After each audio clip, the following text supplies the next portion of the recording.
I've never read a book that has failed the Bechdel test so badly as this book.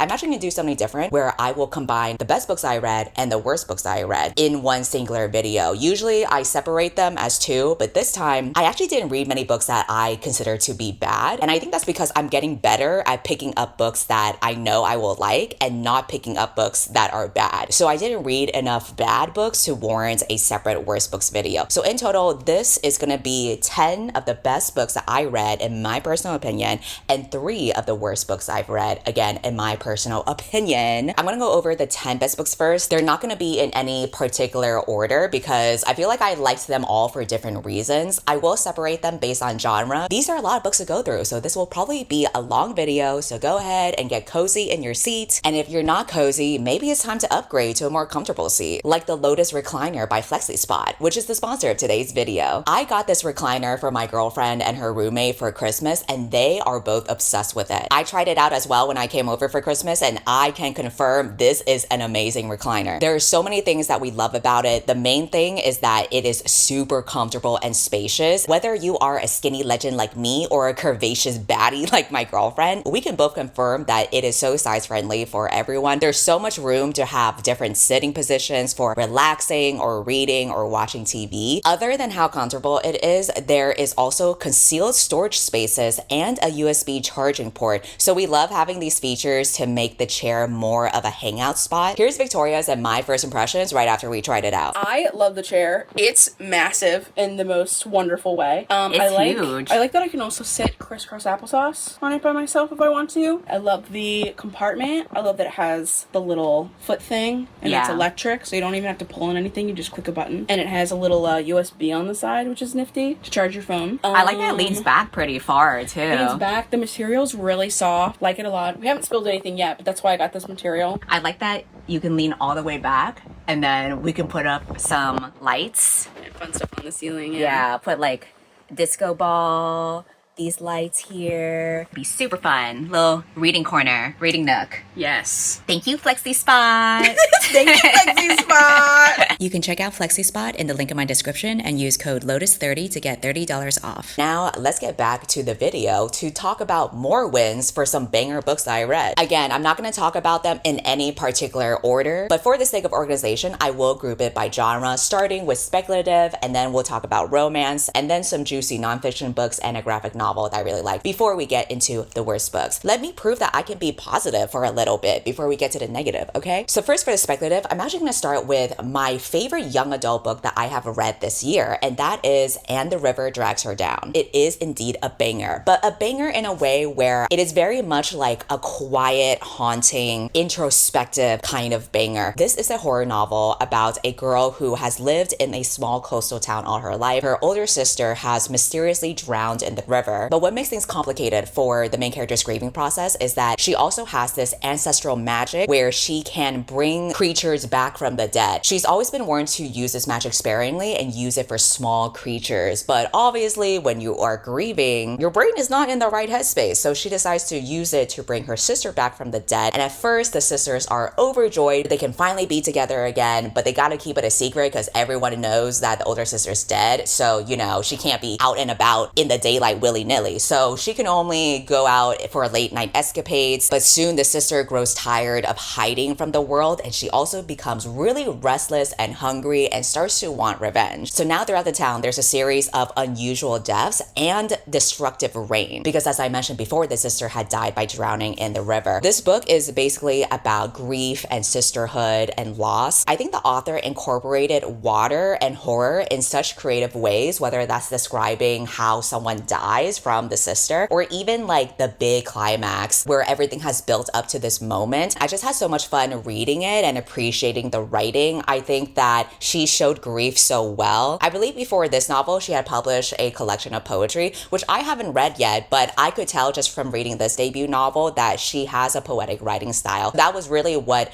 elevated the story for me. Throughout the process of trying to get my own young adult book to be published, a lot of feedback that I heard was that young adult as a market is very weak right now. Part of it is that people are gravitating, or publishers are believing that they're gravitating towards like big spectacle adult books, hence why romanticy is a big thing. But I actually really appreciate the quiet eeriness of this book. A lot of it is very introspective, and a lot of it is about the main character's angst and grief and loss. And I think this book is an excellent example of how young adult books can be really great. Despite the stigma that they might have for being too juvenile or immature, I really enjoyed this, and I'm a grown-ass adult. Another book I enjoyed is something that I talked about in my most recent book wrap-up, which is You Weren't Meant to Be Human. This is a horror adult novel that takes place in rural West Virginia. It takes place after an alien invasion, and now there are these festering masses of worms and flies that have taken root across different corners across the Appalachia. So the setting itself is very atmospheric. It doesn't go too into detail about what events had taken place exactly. So the setting is more there just for the vibes rather than the world building, but I feel like it gave just enough because the core focus of the story is more so the main character's internal journey and also external horrors. Basically, the main character is a transgender man who has joined a cult of other people who have now been listening to the masses of worms and flies that tell them what to do in exchange for loyalty and safety. And by joining the hive, he has actually found this as a way to transition. But obviously, being in a cult means that you are gonna deal with a lot of toxic, fucked up dynamics. The main one is his fuck buddy relationship with this ex-Marine who basically uses the main guy as a piece of meat whenever they have sex. The horror part really kicks in when he finds out that he's pregnant, and instead of getting rid of the baby, the hive actually demands that he goes ahead and gives birth to the baby. I am someone who is so afraid of giving birth. I view it as body horror, and I appreciate how the author really leaned into that, but especially so in the climax, because that's when he kicks it up a notch. Everything comes to a head with blood and worms everywhere, and it's just a really fun, good time. I mean, not fun for the characters, obviously, but for me as a reader, I'm like, damn, this shit is getting gnarly that even the Cat's Eye group are clutching their pearls. I also liked how the main character's interiority was described because he hates himself so much to the point where he is obviously doing a lot of self-destructive behaviors. There are things that he could have done to literally just avoid all of this shit and make his life so much better. And I think this is a tricky thing to pull off because I think it's very easy to be frustrated with a character who keeps on making bad decisions. But surprisingly, I didn't feel that way for the main guy. I just felt a lot of sympathy for him. Another book I enjoyed is The Dream Hotel. This is a dystopian novel about a Moroccan-American woman who actually gets detained at the airport when she's returning home from a conference. The agents that detain her work for the Risk Assessment Administration. Basically, this is a group that uses data from people's internet activities and even the things that they dream about. All of this gets put in an algorithm that determines everyone's risk score. So if someone has a risk score that passes a certain threshold, then they get detained in a retention center with other people who are at risk of committing a crime. Everyone who gets detained is supposed to be there for observation for 21 days, but obviously because of the prison system that closely mirrors our own, it's never actually 21 days. There are so many strict rules that are constantly changing, so if you deviate from them, your stay will be extended. So we follow this character for months as she is trying to prove that she is not going to commit a crime. I really enjoyed this book because I feel like for so long I have tolerated overly ambiguous literary dystopian fiction. In contrast, this book is exactly what I want, with giving me an interesting concept and actually delivering with details of the world and the system that's taken place. The themes in this book are so relevant today with how so much of the technology that we are producing claims to make our lives easier when in actuality it robs our privacy and only gives power to already powerful people in order to have a surveillance society. An interesting question that the book asks though is, despite how our society is becoming increasingly more invasive, can it actually capture who we truly are though? One of the things I also enjoyed about this book is the primarily female cast because we are in a prison with this main character. And I also enjoyed seeing the main character becoming more belligerent because she's like, this is really fucked up. And throughout the book, she has to figure out, do I want to fight against a system that is obviously fucked up and wrong? Or should I just roll over and comply with the system in order to have a better chance of getting out, even though that perpetuates the same system again? And overall, I think this would be a really good TV show adaptation for Apple TV. I could see this being pitched as Orange is the New Black meets Severance. That would be a fucking banger. And it could easily expand from the book as well, because I would love to see like more stories from the other inmates that are in the retention center. Another novel that I liked that is less about technology and more about relationships and character work is Immaculate Conception. This is about two women who have met in art school and have started this very codependent friendship that also involves some jealousy, because one of them has her artwork be hailed up as something very original and groundbreaking to the point where her fame and success skyrockets, to the point where the main character feels like she's being left behind and that her ideas are not original enough. The main character character starts a relationship with this rich guy whose family owns this technology that allows people to inhabit other people's minds and access their memories and even trauma. And this technology is actually supposed to help people with PTSD. And so the main character convinces her friend to do this because part of the reason why her friend's artwork is so hailed up as amazing is because a lot of it is inspired by her friend's trauma. She's very much a tortured artist. And so the main character offers to do this as like a relief for her friend, but also as a benefit to herself, because in a way she's going to get the inspiration and the ideas and a little bit of the trauma that is presumably needed in order to create good art. So in the beginning, when I was reading this book, I did find the story and some of the logic behind like the technology to be moving way too fast. A lot of it is telling and not showing. The technology and science parts definitely require a suspension of disbelief. It's really the second half of the book that popped off for me because there were so many great lines and themes around generative art, and also the way that jealousy was being portrayed between these characters. I think an easy route to have done this would have been blaming it on internalized misogyny or racism or the competitive nature of being an artist in a similar way that the book Yellowface did. But what I appreciate about this book was that it was less about internalized misogyny and more so about how the only artists that the main character respected enough to envy were women, and her having to grapple with the realization that she is her best self and her most fulfilled self, not when she is envious of another person, but when she loves and appreciates and admires another person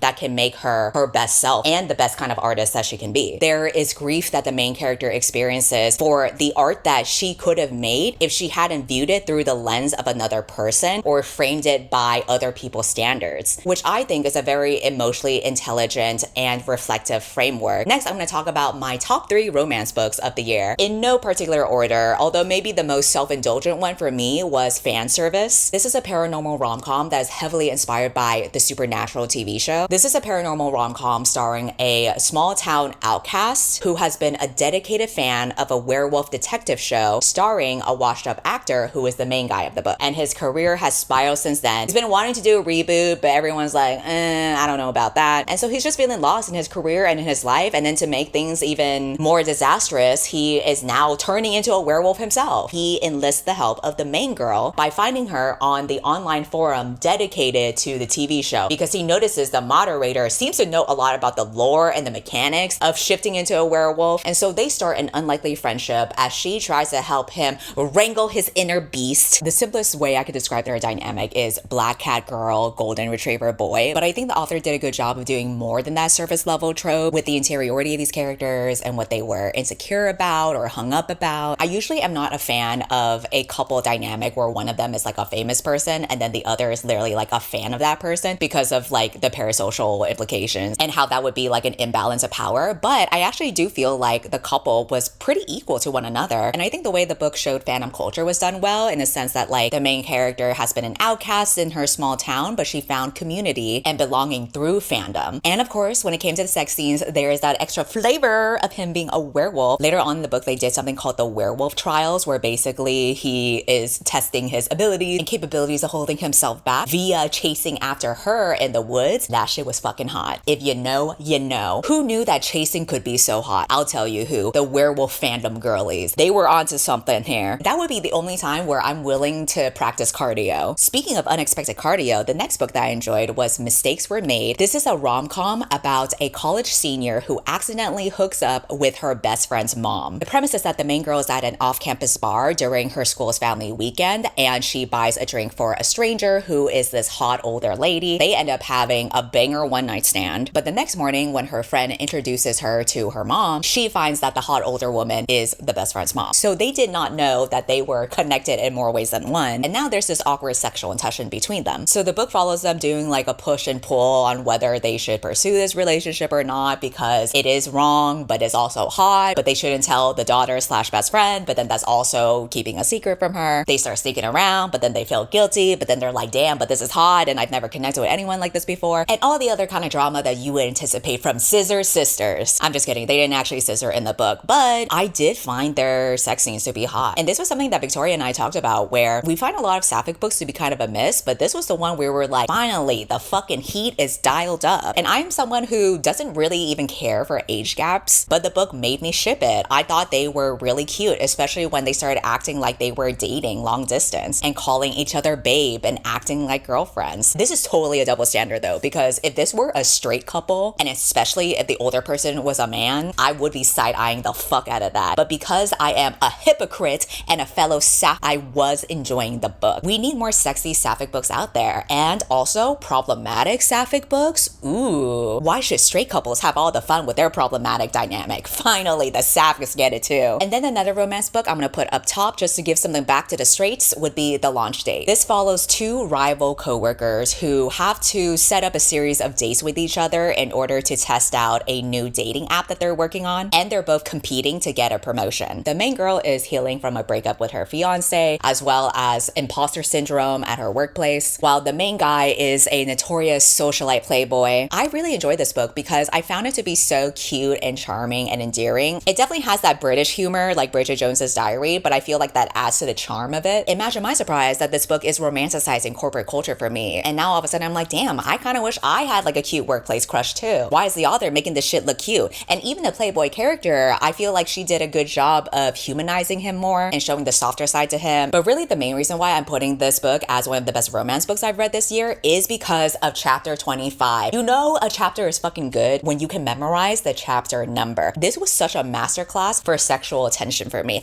I gasped out loud several times. I don't want to like overhype it for you so that get your expectations way too high, but I just felt like it was pulled off so well with like the building of the sexual attention to get to like that pivotal moment. And then I'm going to talk about two of the best nonfiction books I read this year. One of them I actually made a whole video about, and that is for the book Careless People. This memoir was so juicy because it was a behind the scenes look at all of the wild shenanigans and corruption as written by the former public policy director at Facebook, which is now Meta. This is the most enthralling memoir that I've read in a long time just because there was so much to cover. Like from beginning to end, it was just gag after gag after gag. And then as you get deeper into the book, as these evil rich people literally manipulate privacy and elections and genocides. Most people know this already, that social media companies and rich people are evil, but it's a whole other thing to really read in detail actual conversations and emails that they've written to each other and specific anecdotes that the author has shared. So if you want to hear the tea, you can check out my full dedicated video to the book. I will say that a common critique is the author being complicit to a lot of the awful things that Facebook has done, but I also understand why she didn't address her complicity because it was likely for legal purposes. So there's definitely no way that the author herself could be transparent about her own behaviors and actions. Despite that, I was still so into the book, and she had so much material to work with, even if we didn't get into her dirty laundry. And it's still important that she is a whistleblower regardless of her own background. And if anything, I actually prefer the person tattletaling on evil people to also be evil themselves, because then I would rather have evil rich people have beef with each other and leave the rest of us alone. The other nonfiction book that I enjoyed but made me much more depressed is The Boy Who Was Raised as a Dog. This is written by a child psychiatrist who shares different stories of children that he has worked with, and these range from genocide survivors to witnesses to murder to kidnapped teenagers and various victims of family violence, and how so much of the things that you experience in those early years before you can probably even remember anything now, all of that is so essential to how your brain is going to get wired. A lot of negligent adults don't realize how much children are truly affected depending on things like how much touch they get as a child, things they see as a child, how much their settings get disrupted in their everyday lives. The book does talk about their healing journey and how we still have a lot of capacity for healing as well. But because I am a negative sad bitch, I'm just thinking about, god damn, it's actually a miracle that the majority of us are not as more fucked up as we could be. And then the last book I'm gonna say for best books of 2025 that is fortunately on a much lighter note is a very adorable graphic novel I read. Angelica and the Bear Prince is about a teenage girl who joins a local theater after she experiences a lot of burnout. At the same time, she also has a crush on the local theater's mascot, which is a bear prince. She's been talking to this bear prince over DMs, and she doesn't know the identity behind whoever's running the mascot's account. So now that she is interning at the local theater, she is hoping to find the person behind the account and thanking them for the help that they've given. I really love the art style for this book. I think that the artist has such a unique way of drawing characters, especially when it comes to hair. There's so many details in every single hair strand. One of the other main characters is a person who I actually didn't realize until later on in the book. I had no idea what gender they were. It turns out that they were actually non-binary, and I love that we just have like a casually non-binary character and there's no angst or turmoil involved in the story. If anything, the angst is more so the main main character's grappling of her burnout and feeling like she has to be good at everything and productive with so many things and take on so many things. And this is something that gets touched upon with her mother as well, because what's pointed out in the book is that both her and her mom don't really openly talk about their feelings, and it's so much easier to busy themselves instead. And that hit close to home for me. So overall, this was so cute to the point of it being a comfort read for me, but it also has a lot of depth. And now we get to the part that you're all probably waiting for, which is the worst books that I read in 2025. The first one is a book that I made a whole dedicated video to, and that is Layla by Colleen Hoover. The basic premise is that this man falls head over heels for this woman who is basically like a manic pixie dream girl because she randomly talks about things like tacos and religion and sex.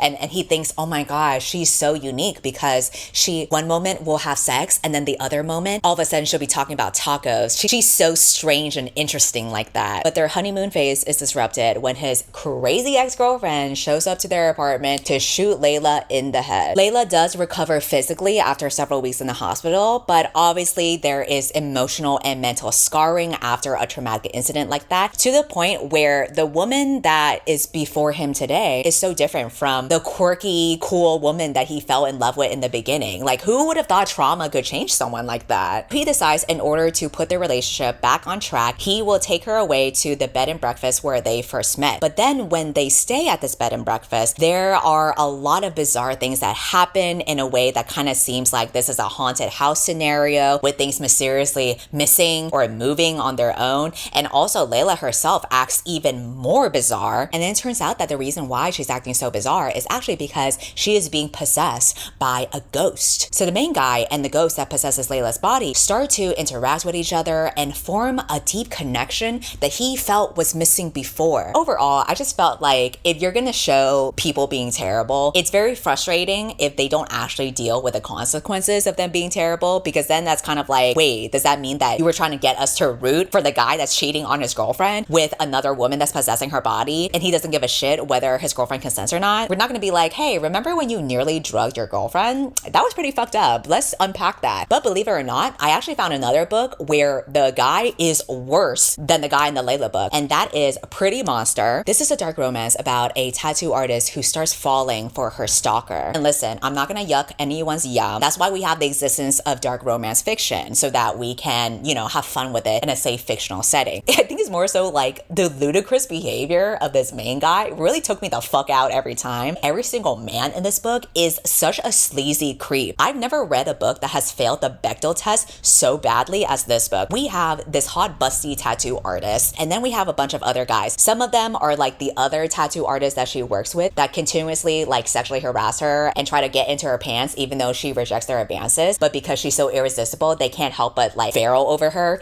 And then we have like a new neighbor that she meets who also goes feral over her, and then we have the stalker who's also addicted to her. So we have like all of these sleazy men and they all want a piece of her, and she's like, oh, you guys. She's like, you guys are so disgusting, but I also can't help but be horny by all of you, even though literally if these people were real, I would never touch them with a 10-foot pole. These are the kinds of men that you would need to cover your drink if you were in the same room as them. And I'm not even exaggerating here. He literally breaks in, she pretends to be asleep, and he just licks her coochie. And I'm like, sir. And not once does anybody call the police despite multiple break-ins. Realistically, police aren't very helpful when it comes to stalking cases, and they don't listen to, you know, the victim that's being stalked. But we didn't even get a chance to complain about the police being useless because she never called the police in the first place, which I guess you could argue she didn't want to because she was so horny from him constantly breaking in and sneaking around and licking her coochie while she's asleep. Maybe the main character has a type, because there's definitely like a specific aesthetic going on with like that tattooed up bad boy motorcycle kind of guy that like talks filthy to you. I guess I'm just realizing that when it comes to my male love interest, I prefer some decorum. And then last but not least is a book that I read early on of the year called Pen Pal. This follows a woman who recently became a widow, and she receives a mysterious letter the day after her husband was buried. And this letter is actually postmarked from a prison. So that means there is some inmate out there that somehow knew her address and knew her name, decided to write her a letter only with a single sentence. That sentence being, I'll wait forever if I have to. And he signs it with Dante. day. And she has no idea who the hell this guy is. But I guess with her husband being dead, it's like, what else do you gotta do but reply back to the letter, right? It's not like we have anything else going on in our lives besides men. And the reason why I picked up this book was because I couldn't help it. I wanted to know the mystery of like why this random inmate was contacting the main girl. But really the disappointing part was that the book hardly touched upon the letters being exchanged between her and this inmate. Instead, it focused on what seemed to be a completely different story, which was her meeting a handyman because she needed various things around her house to be repaired and because there's no other man in her life. Okay, my camera died, so you're just gonna get a very shitty photo booth quality of me. Just to wrap things up, there's honestly not much to say at this point. She meets a handyman. The majority of the book is about her and the handyman hooking up. She's like, oh my god, this is so wrong because my husband just died, but why does it feel so right at the same time? Honestly, I wasn't interested in her story with her and the handyman. I thought she was gonna get it on with this mysterious inmate. There was kind of like a paranormal element to it. I can't really reveal what it is because I feel like a lot of the story hinges upon the paranormal element, but there is one thing I can tell you out of context. She has a housemaid, but then she tells the housemaid that she's dealing with some like paranormal activity going on. The housemaid is like, don't you worry because I also happen to dabble into this like voodoo juju bullshit. Then they have like a seance to like try to like communicate with ghosts, and it's just like really weird. Also, I don't remember what the ethnicity of the housemaid was. It was kind of weird for her to be like this spiritual guide. Just a lot of white lady shenanigans in a romance book that didn't quite hit for me. That wraps up my video. If you made it to the end, thank you for watching